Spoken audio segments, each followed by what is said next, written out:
স্বৈরাচারের পতিত স্বৈরাচারের যারা সাঙ্গপাঙ্গ আছে। গতকাল সোমবার আওয়ামী লীগের পক্ষ থেকে লিফলেট বিতরণকারীদের বিরুদ্ধে কঠোর ব্যবস্থা নেওয়ার ঘোষণা দিয়েছেন প্রধান উপদেষ্টা পেশ শরীফুল আলম।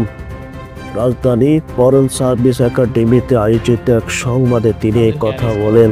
কারণ লিফলেটের মধ্যে যে সমস্ত কথা আছে, আইন লঙ্ঘন পরিস্থিতি বজায় রাখতে যারা লিফলেট বিতরণ করবে তাদের গ্রেপ্তার করা হবে। সংবাদ সম্মেলনে শফিকুল আলম বলেন, আপত্তিকর স্বৈরাচারের দোসর ও সাঙ্গপাঙ্গরা নানা ষড়যন্ত্র চালাচ্ছে। তাদের লিফলেট বিতরণের মাধ্যমে জনগণকে বিমুক্ত করার চেষ্টা করছে, কল্পনাভাবে ভুয়া তথ্য ছড়াচ্ছে, প্রতিদিন মিথ্যা তথ্য ছড়িয়ে আমাদের বিরুদ্ধে ষড়যন্ত্র চালাচ্ছে। আমরা মনে করি পতিত স্বৈরাচারে যারা বিপুল পরিমাণ অর্থ বিদেশে পাচার করেছে তারা এই ষড়যন্ত্র চালাচ্ছে বলে মনে করেন তিনি। বিতরণ করবেন এই ধরনের প্রতিবাদের